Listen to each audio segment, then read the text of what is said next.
Guys! So, welcome back. So, kagabi is alas 8 na kami nakauwi galing sa Davao. Dahil sa opening sa Berry Box. So, maaga kami natulog. So, dito na kami. Let's go! Update tayo dito sa pinapagawa naman ni Madam. Ang dami niyang pinapagawa. So, let's go.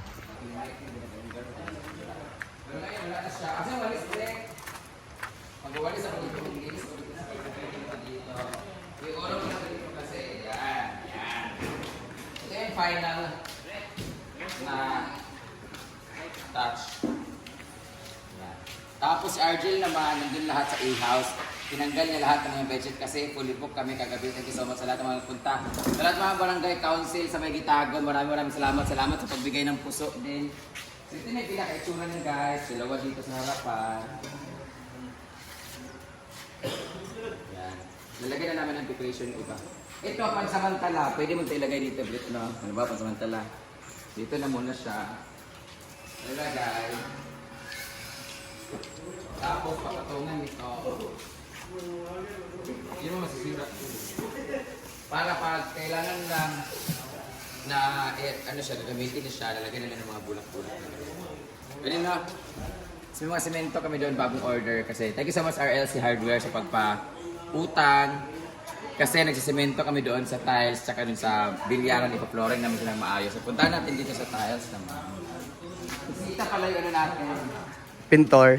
Wala si Jake Ford ngayon, hindi siya nagpipintura kasi nahubog siya kagabi, surf lang. Naglabas sila ni Argel at kasama sa Britney para sa ating mga budget, kailangan lang marami. Si Gwen naman, nandiyan naman sa Irma Pintor, ganyan. Lamu-lamu. Irma Tiglaw siya, si Irma Tiglaw. Dito naman tayo sa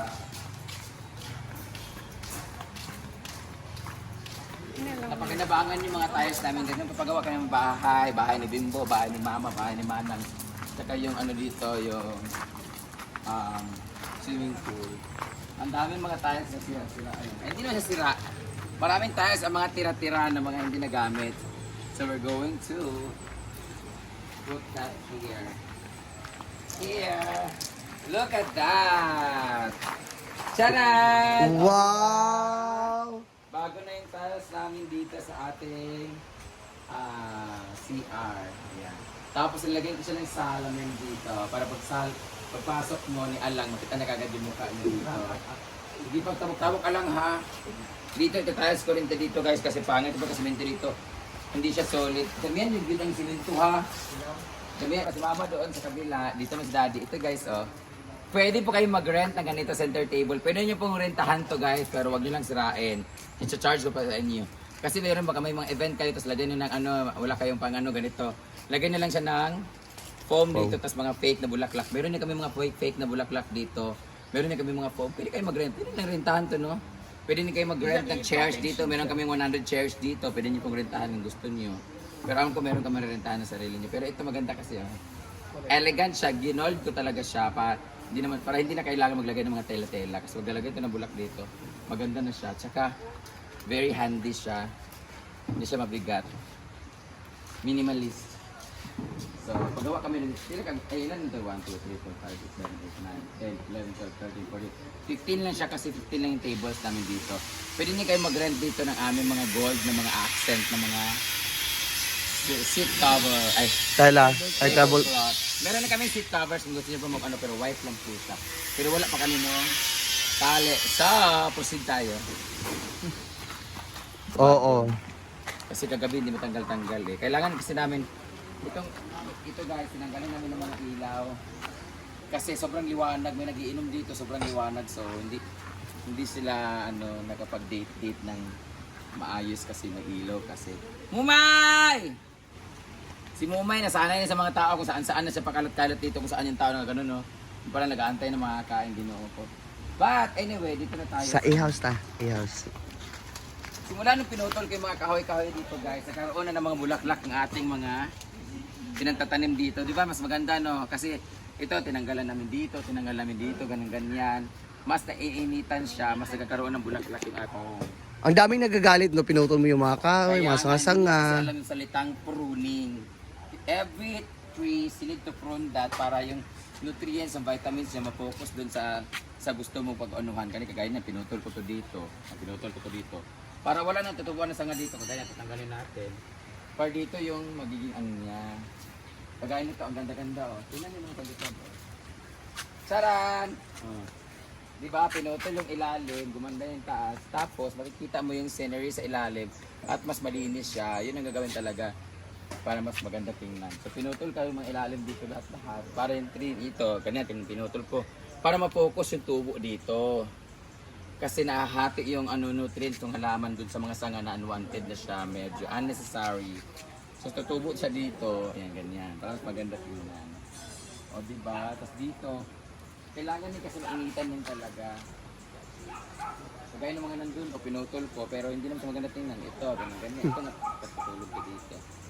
So, that would be all. Maglilinis na kami ng mga A-house. Hindi pa, tulog pa pala yung namin, estudyante.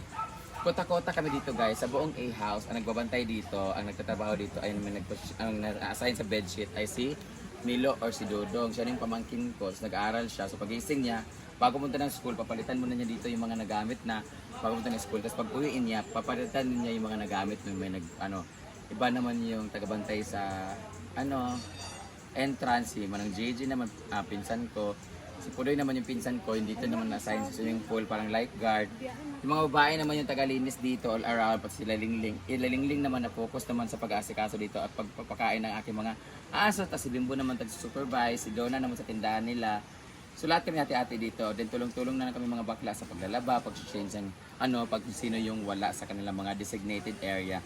So ayan na nga naghahakot ng mga buhangin at mga graba ating mga trabahante sa yun na lang muna guys, abangan na lang ang ating next update para sa ating pagpapatrabaho dito. At sa lahat ng mga nangungutang sa akin guys, wala talaga. Yung pera na kinita ko kahapon sa Very Box na grand opening, ibabayad namin yun ng kuryente. Tapos magsasahod na, ibabayad ko yun ng bracelet dito. Tapos magre-renew pa kami ng business permit. Di ko pa na-renew kasi kakatapusan pa naman, so wala pang pera. So ngayong sahod ngayong 25, ibabayad ko yun ngayon dito lahat. Tapos, magpapasahod pa ako ng mga trabahante, babayad ulit ng mga ganito, ganyan-ganyan, sa hardware. So, sa mga nag-atip mangutang dyan, akala lang may pera ako, utang po to lahat. May alahas pang namin. So, tutubusin. kahit pa kami ng mga alahas na mga nakasanlas. So, ayan na po yung alahera namin, ayan. Siya naman po nag-aasikaso doon sa ating nilagay ko yung bodega. doon ha, mga speaker, mga amplifier doon ha, if ever tapos ka nasa kami ng ayusin. Hindi dapat sa loob yun ate. Kasi Kaya nga, mababasa. lalagyan ba natin ng ilalagay ba natin yung red na carpet ay yung green. Ha? Ayun ba yung green? Green grass? Green grass. Ilagay kasi sa loob kasi wala namang gamit, diba? So that would be all guys. Bye bye.